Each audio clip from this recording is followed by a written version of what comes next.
Man, thank you for subscribing to my channel. Prepare for pretty much the same level of content. You know, it's not going to get much better than that.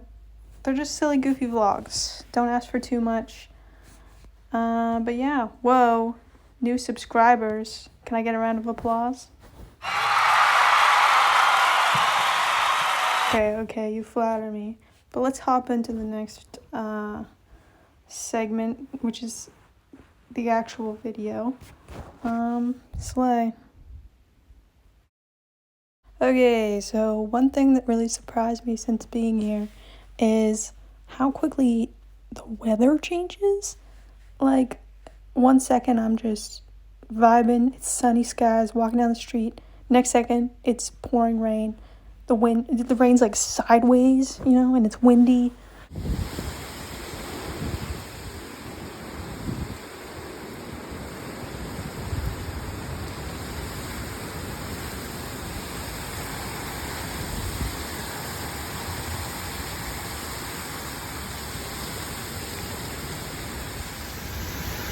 I should not have left the house.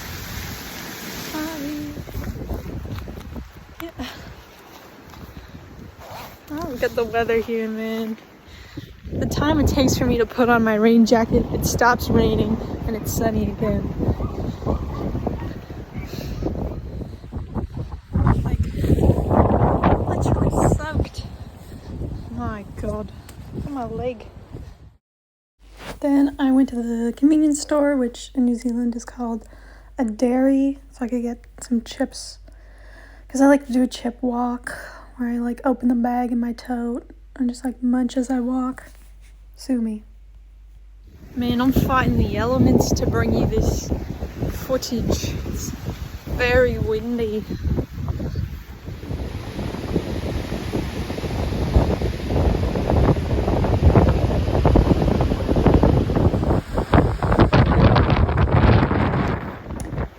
Okay, so here is me just like trying to show you how windy it is. Like it was literally, I felt like I was gonna fall over. It was like hard to walk. My hair was getting whipped everywhere. Yeah, I'm doing a great job demonstrating that. Okay, and here I was like, what if I take my tote bag and like try to catch the wind and then like see if I can like fly away? You know, like a parachute or something. But clearly I'm struggling, Mr. Struggle. Then I decided I was just gonna head out because, you know, I was gonna start understanding the feeling of like being a plastic bag drifting through the wind, to quote Miss Katy Perry. Jesus!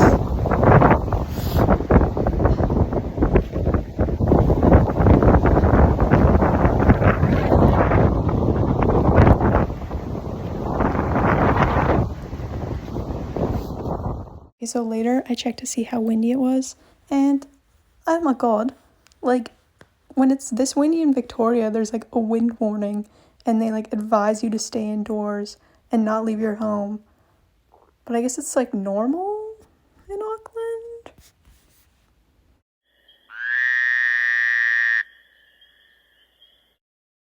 Okay, so today I registered for a hike with the Auckland Tramping Club.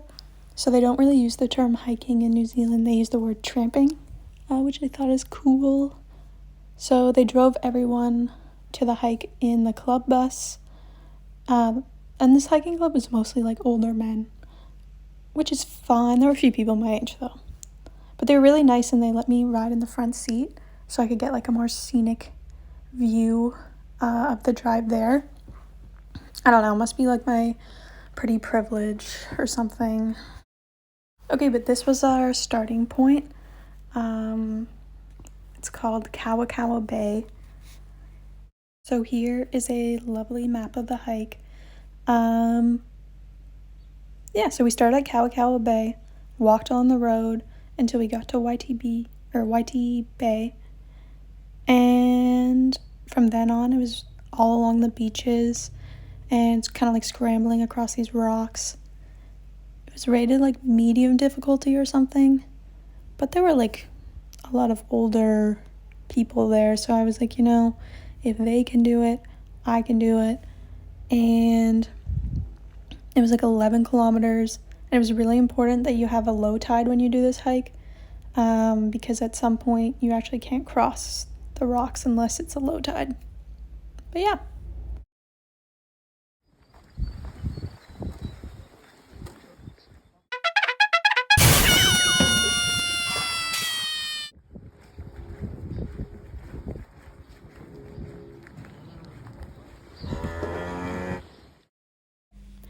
So we made it to YT Bay, but the tide was still too high to cross the rocks, so we like waited at this beach for a little bit, and I had a snack of an orange, which I found growing on a tree near my place.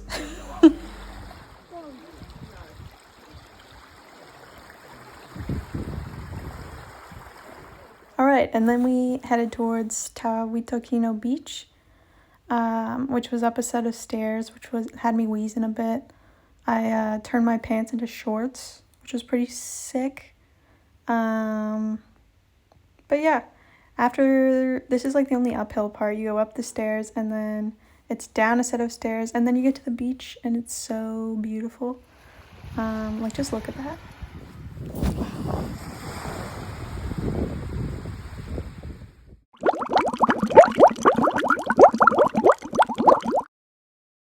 And then I found a few jellies washed up, which was pretty cool.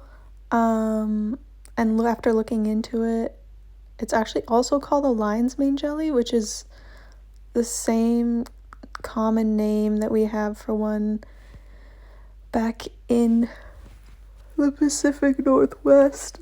But they both belong to the same genus, but they're different species. But it's so cute. It's so purple. I bet it would be grape flavored, but obviously don't touch it. It'll stink. Then we breaked for lunch at this campground, and I consumed a very disgusting sandwich I made. Okay, but enough about that stupid sandwich.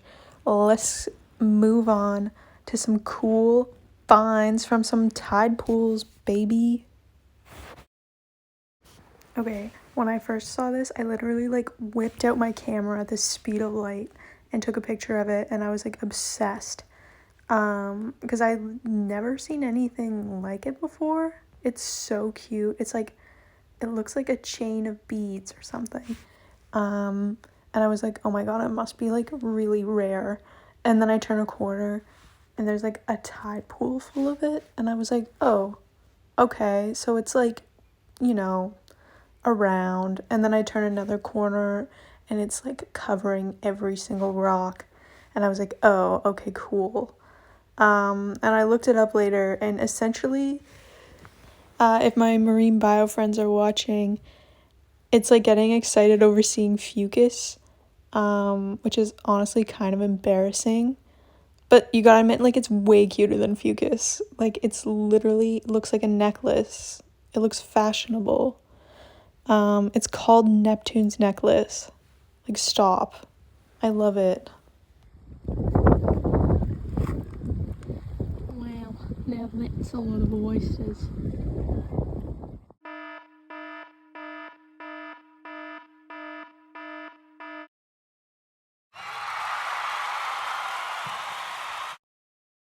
Okay, I used my underwater camera to take this shot, and look at it.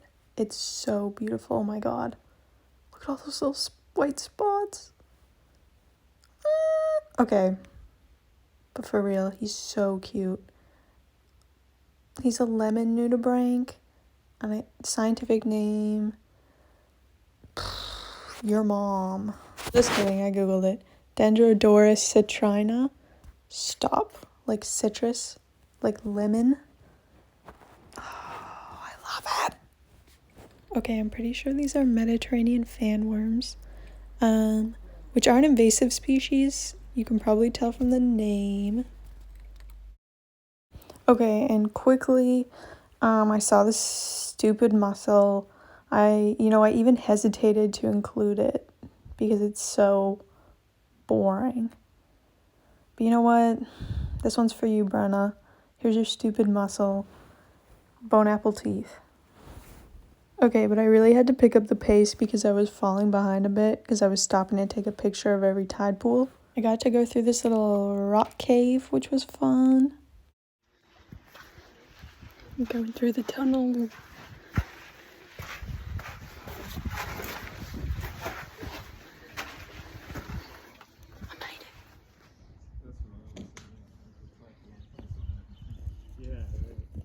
Okay, but I thought, you know, I'm at the end of the hike. I can see the van. It's in the distance. I've bloody made it. I've trekked all these kilometers. Okay, but then everyone started crossing this river, and I was like, I managed to keep my feet dry up until this point. Now I'm gonna cross the river. Go get my shoes wet. Yeah, my feet were soaked, so okay, that was fun. I crossed the river. And my feet are soaked, and I literally just remembered that I have my Tevas in the van over there. So I could have just not soaked my shoes. But where's the fun in that? I thought we were done because we got to the van. But we're still going to who knows where.